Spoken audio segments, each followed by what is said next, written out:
So for the Washington Redskins, 2017, really it was about too many injuries, too often, in too many of the wrong places. That's kind of a reality, is that they had too many people on their offensive line get hurt and just didn't have the depth to be able to keep up. And then when you combine that with allowing guys to go via free agency and not replacing them specifically at the wide receiver position, and when you do try to replace them, you bring in somebody like Terrell Pryor and it's a complete and total bust. And then you've got the cloud of the Kirk Cousins situation, what ultimately is going to happen there. It's not hard to figure out why the Washington Redskins season last year kind of went a little bit astray, went a little bit off the beaten path. Just is what it is. Not a great team, not a terrible team, but what are you really doing here and what are you really trying to accomplish? Kirk Cousins is ironic.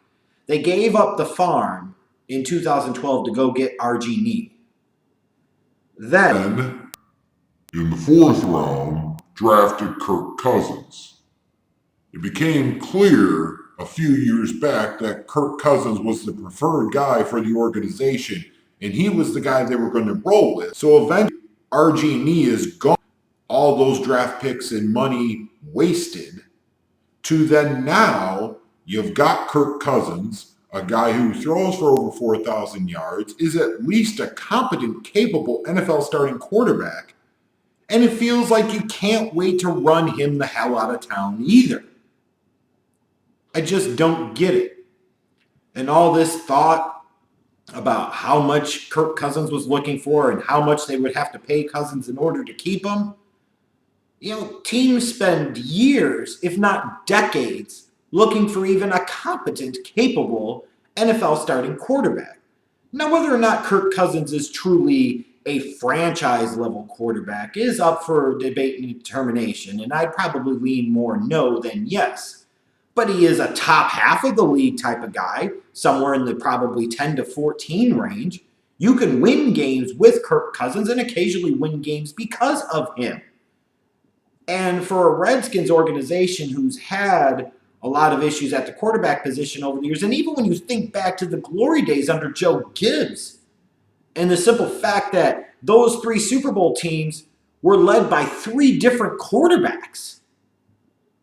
Theismann, Doug Williams, Mark Rippon, for crying out loud. You would think that the Redskins, when they feel like they have something close to a semblance of potentially that type of guy, that they would have done everything they could to keep him. But we underestimate the incompetence and sheer stupidity of Bruce Allen and Daniel Snyder, and that's what it comes down to. So after all these years, playing the waiting game, doing the franchise tag thing, they just let Kirk Cousins leave in free agency to the Minnesota Vikings. And some people will sit there and say, well, the Minnesota Vikings gave him a lot of money and it was all guaranteed. In the grand scheme of things, that was kind of the going rate for a top half of the league starting quarterback. And if you're the Redskins, why in the hell would you not have paid the guy? Especially when you look at it, your answer to solve your quarterback issue that you in large part created was to trade for an older quarterback in Alex Smith and give him a lot of money too. Sure, not the money you would have had to pay Kirk Cousins, but it's not that much different. What, $28 million a year versus the $23 million a year or so you gave Alex Smith? How much different is it really? And how much did you really lose in the grand scheme of things? And all the while doing that to bring in a guy pushing his mid-30s. Now, Alex Smith has his strengths and his good things, and he has his flaws. And I like to point out those flaws. But there are good things about him as a starting quarterback, and there are positives he brings to the table. But the one thing he's not is a true franchise guy. He is not the type of guy that's going to be a difference maker. And at least I'll say this. Even if you don't feel Kirk Cousins was potentially that guy, at least Kirk Cousins was a younger dude. Not necessarily cheaper, but younger. And he was the commodity that you knew. Why would you sit there and bring in a guy who's going to require modifications and changes to your system, and he happens to be older, and you're still paying him a shit ton of money under the salary cap? You have years to prepare as an organization for this inevitability that you knew you weren't going to pay Kirk Cousins the type of money he was looking for. Why the hell didn't you draft a young quarterback and try to develop him that way? Makes absolutely no sense to me. Makes no sense to me. And when you look at the Redskins in the offseason, what did they really do? They gave Paul Richardson quite a bit of money. I mean, how much is he really going to bring to the table? When you look at the draft, I thought the Redskins had another okay draft. Deron Payne in the first round. I expect him to be a starter and a contributor right away on that defensive front, along old college teammate Jonathan Allen and Ioannidis. But then you draft Darius Geis in round 2, and it's like the Redskins are a little snake bitten here. You get Darius Geis, who a lot of people thought was either the first or second best running back in this class. He falls into your lap at the end of round 2. Your single biggest weakness you had as a team over the past couple of years is your complete and utter inability to run the football. Here is a guy in Geis who could potentially solve that day 1. So, of course, he goes out there in preseason and he tears up his damn knee and he's out for the year. It's like even when the Redskins have something good happen to them, something right happen for them, something has to get in the way and screw it all up for them. You feel like you're all right back in square one again.